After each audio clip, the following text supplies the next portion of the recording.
everyone, and welcome back to a new episode of our podcast. Hi friends, it's Emma. So Daniel, you know how a lot of people talk about social media addiction like being stuck on Instagram Reels, right? Oh, absolutely. It's a huge topic. We've even talked about it ourselves. Why do you ask? What's on your mind? Well, it got me thinking about something similar. Let me ask you something. Do you ever watch daily vlogs on YouTube? Yeah, I do sometimes. Don't you? I used to, all the time. But then one day it hit me. Why do I feel like I have to watch these every single day? And if I miss one, why do I get this weird feeling like I'm missing out on something important in my own life?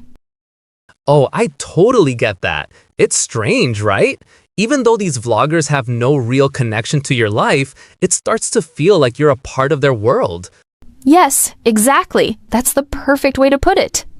What I'm really trying to say is that vlog addiction is this specific, growing issue that people aren't really talking about yet. I'm so glad you brought this up. It's something I've been curious about too, and I think it's a really important topic for our audience. If we can talk about it, they can learn to recognize it, save their time, and focus more on their own lives. But here's the biggest problem. You know what it is? Most people don't even realize they're addicted to vlogs. They just think they're unwinding or relaxing at the end of the day. So the first thing I really want to talk about is why vlogs are so addictive. In some ways, they seem as addictive as TV series, or maybe even more. That's a great point. To understand it, we need to look at the psychology behind it. If you're a regular viewer, this habit can actually be quite damaging to your physical and mental well-being over time. Exactly. For anyone who might not know, a vlog is essentially a video where the creator, the vlogger, records clips from their daily life. Right. And just to be clear, I'm not criticizing all vloggers. But if you look closely at the content, what are most of them actually presenting? Are they providing real-life lessons or useful information? That's the crucial question. So, what type of stuff do they portray in their videos? The answer so often is a luxurious life. A luxurious life? That makes sense. It's all about aspiration and fantasy. Exactly. You can test this yourself. Open up YouTube and search for vlogs. You'll see a list of vloggers who are famous in your area, and when you look at the thumbnails or titles, you'll see things like, "I bought a new car," "I built a new mansion," or "I spent a night in a 7-star hotel." It doesn't just eat up our time, it can quietly damage our self-esteem and mental well-being. You know, Daniel, that reminds me of a shocking statistic I read. Some research suggests that watching vlogs can be 5 times more addictive than cigarettes or alcohol. 5 times? That's incredible. What a powerful comparison. It is. And think about the difference. While cigarettes or alcohol primarily damage your physical health, vlogs have this double-edged effect. They can harm both your physical and mental health. That's a strong claim. How exactly do they do that? Well, let's think about it. What's our intention when we open YouTube or TikTok? Usually, we're just looking to relax. But we end up watching someone else's perfect life, and we get impressed by them. This constant comparison, even if it's subconscious, can make us feel inferior. I see what you're saying. So it's not just watching, it's comparing. And that comparison slowly changes our mental approach, convincing us that we should be unhappy with our own lives. Exactly. And this is where vlogs really add spice to the situation. Most vloggers present this luxurious, unattainable lifestyle, new cars, huge mansions, 7-star hotels. This constant feed of luxury just amplifies that feeling of inferiority. It creates a cycle of dissatisfaction. Now, I know some people will be listening and thinking, but it's just entertainment. It helps me unwind. And that's a fair point. But we have to ask ourselves, what is the real purpose of entertainment? It's supposed to help us feel relaxed and happy, right? Right. So we have to be honest. After an hour of watching these perfect lives, do you truly feel relaxed and refreshed?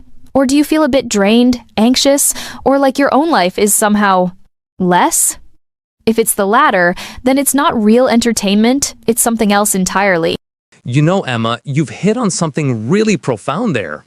It strikes me that this isn't free entertainment at all. We're paying for it, not with money, but with our focus, our attention, and our emotional energy. There's always a hidden cost. 100%. It's an exchange, but we're often unaware of what we're giving up. That time and emotional investment is a real currency. It makes me wonder how this compares to other forms of content, like blogging. Is it the same? That's an excellent question. How is blogging different from vlogging? Does it have the same kind of pull on our lives? At its core, a vlog is just the video version of a blog, but the medium makes all the difference. With a blog, you're engaging with text and maybe some pictures. It's more informational. There aren't living, breathing characters, so you don't typically form that deep, personal, emotional connection. But vlogs, they're built on characters.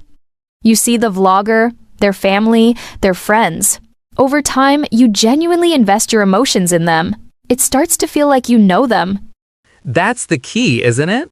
So when you watch a vlog, you're not just killing time. You're actively buying an experience with your time and your emotional investment. And to make that connection even more powerful, vloggers often open up their private world, their homes, their relationships, their children, all to foster that feeling of connection and engagement. Exactly. And this leads to a point we haven't touched on yet. We've been talking about how this impacts us, the viewers. But what about the vloggers themselves? How does living your life on camera impact their lives? I think we only get a very curated glimpse of that. Take family vlogs, for example. On screen, everyone is always happy. Life is one continuous, fun-filled moment. But the reality behind that picture has to be different. Every family has issues. No one's life is that perfect. So to maintain this stream of fun, they often have to pretend. They have to perform. I actually spoke with a few vloggers while researching this topic, and what they shared was revealing. One of them told me, "We end up doing things just for the vlogs. We create scenarios, or we feel pressure to constantly one-up our last video, just to keep things interesting." Their authentic life can start to take a backseat to the content. That's such a high price to pay for content. And by erasing the line between public and private, they can accidentally create real family disturbances. There's no true off switch. The camera's presence becomes a constant, and that has to create immense internal pressure. For me, the most concerning part is the effect on the children. They didn't choose this life.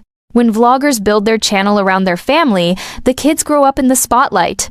From a psychological standpoint, a child who grows up with that kind of focused attention can become accustomed to the celebrity treatment. If that attention suddenly goes away, they can really struggle with their identity and self-worth,